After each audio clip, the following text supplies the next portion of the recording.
Hello class 10 students. आज मैं लेके आया हूँ आपके लिए 36 सैम्पल क्वेश्चन पेपर। गुरुकुल की बुक है। अगर आप इसको परचेज करना चाहते हैं तो लिंक आपको डिस्क्रिप्शन में मिल जाएगा, वहां से जाके आप इसको परचेज कर सकते हैं। इसके अंदर आपको इंग्लिश, हिंदी, मैथमेटिक्स, साइंस और सोशल साइंस इनके सैंपल पेपर मिलेंगे, जिससे आप अपनी प्रिपरेशन देख सकते हैं कि कितनी स्ट्रांग है हमारी, और आप अच्छे से समझ सकते हैं कि किस टाइप के हमारे एग्जाम में क्वेश्चन आने वाले हैं। ठीक है, अभी हम जो सीबीएसई ने लॉन्च किया था सैंपल पेपर, उसका सेक्शन सी देखेंगे मैथमेटिक्स का। सेक्शन सी के अंदर क्या होगा, 6 क्वेश्चंस होंगे और जो है 3 मार्क्स के होंगे, मतलब हर एक क्वेश्चन 3 मार्क्स का होगा।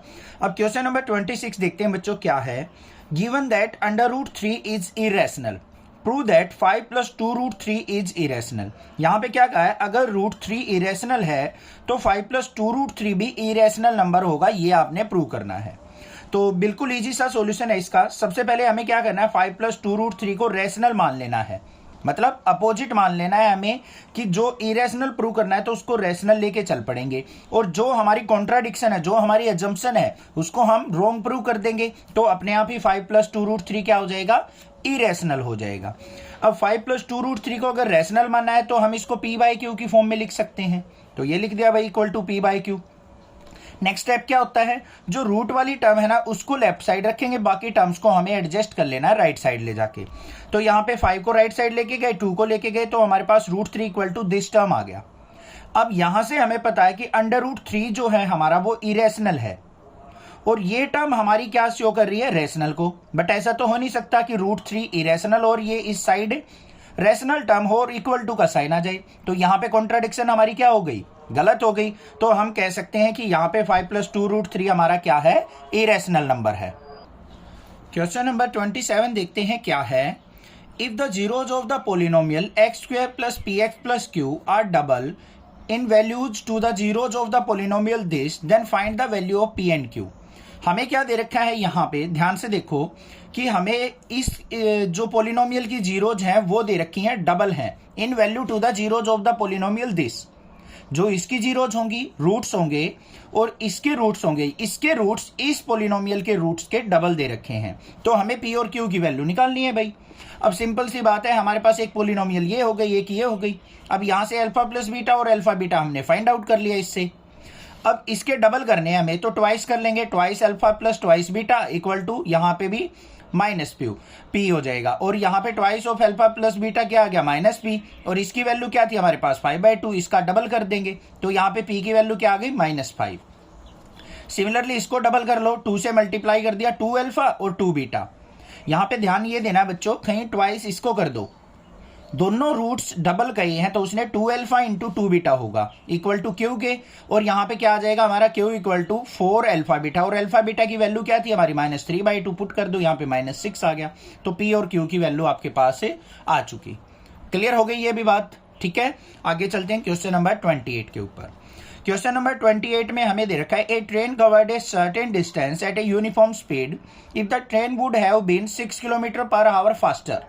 यहाँ पे क्या कहा है हमें, तो यहाँ पे एक ट्रेन जो है यूनिफॉर्म स्पीड से चल रही है और एक सर्टेन डिस्टेंस को वो कवर करती है, और आगे क्या कहा है, अगर उसकी स्पीड को 6 km/h फास्टर कर दिया जाए, तेज कर दिया जाए, ज्यादा स्पीड से चले, it would have taken 4 hours less than the schedule time, तो वो 4 घंटे कम समय लेती है अपने डिस्टेंस को कवर करने के लिए।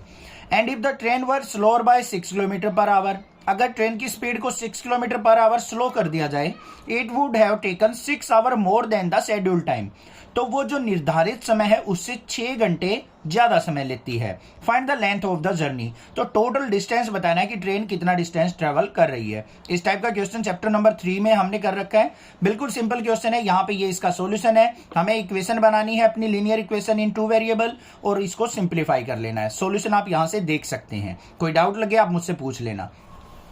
इसकी चॉइस में एक और क्वेश्चन दे रखा है यहाँ पे, तो आपको एग्जाम के अंदर जो भी अच्छे से क्वेश्चन आता हो ना, वही अटेम्प्ट पहले करना है। ऐसा नहीं है कि आपको ये क्वेश्चन भी आता है, ये भी आता है, इसमें थोड़ा सा डाउट है, ये पहले कर दिया, ये बाद में कर दिया, तो आपके मार्क्स घट जाएंगे। ऐसा नहीं करना है, जो आपको अच्छे से क्वेश्चन आता है वो आपको अटेम्प्ट करना है। क्लियर हो गई बात, question number 28। Next move on करते हैं हमारा क्वेश्चन नंबर 29 के ऊपर, जो कि ट्राइगोनोमेट्री से है। Prove that the following this equal to this. अब भाई सिंपल सी बात है, मैंने ट्राइगोनोमेट्री की ट्रिक बता रखी है, वो आप चैप्टर के अंदर जाओगे आराम से वहां पे आप जाके देख सकते हो, जो मैंने आपको ट्रिक समझाई हुई है। क्या है trick? Prove that the following this equal to this. हमें क्या करना है, लेफ्ट हैंड साइड के अंदर अगर आपको टेंजेंट मिलता है, कोटेंजेंट मिलता है, सीकेंट मिलता है और कोसिकेंट मिलता है, तो आपको सिंपली उनको क्या करना है, साइन और कोस में कन्वर्ट कर लेना है और फिर एलसीएम लेना है। आप देखोगे चुटकियों में सोल्व आउट कर लोगे क्वेश्चन को। बस यही एक सिंपल सी ट्रिक होती है जो कि मैंने अपने चैनल पे भी बताई हुई है, नेक्सा क्लासेस पे प्लेलिस्ट में जाके आप सारे चैप्टर्स की वीडियो आसानी से देख सकते हैं। ठीक है, तो इस तरीके से हमने सिंप्लीफाई कर लेना है और हमारे पास राइट हैंड साइड के इक्वल आ जाएगा। बस याद ये रखना है कि फॉर्मूले अच्छे से आने चाहिए। नेक्स्ट क्वेश्चन नंबर 30 पे मूव ऑन करते हैं। क्या है? Prove that the parallelogram circumscribe in a circle is a rhombus. यहां पे क्या कहा है, अगर एक पैरेललोग्राम अगर एक सर्कल के अंदर आता है, इंस्क्राइब्ड होता है, तो वो एक रोम्बस होता है। ये आपने प्रूव करना है यहाँ पे, तो आप इजिली प्रूव कर लोगे। ये तो चैप्टर नंबर 10 के अंदर आपने देख रखा है, ये रहा यहाँ पे, ये आ गया सिंपली। यहाँ पे एक ये सॉरी गलती हो गई थी, तो यहाँ पे क्या गया, पैरेललोग्राम के अंदर एक सर्कल सर्कमस्क्राइब करता है, तो वो हमारा क्या होगा, रोम्बस। मतलब चारों साइड उसकी इक्वल होंगी और डायगोनल्स क्या होंगे उसके अपोजिट, दोनों डायगोनल्स क्या होंगे, अनइक्वल होंगे। ये चीज ध्यान देनी है। ठीक है, आगे चलते हैं। इसकी चॉइस में क्वेश्चन क्या दे रखा है हमें, ये रहा चॉइस में क्वेश्चन। तो इस क्वेश्चन और इस क्वेश्चन में से कोई भी एक आपको क्वेश्चन अटेम्प्ट करना है, जिसमें आपको अच्छे से पकड़ हो, उसी क्वेश्चन को अटेम्प्ट करें। आगे देखते हैं क्वेश्चन नंबर 31 क्या दे रखा है हमें। 2 coins are toss simultaneously, what is the probability of getting.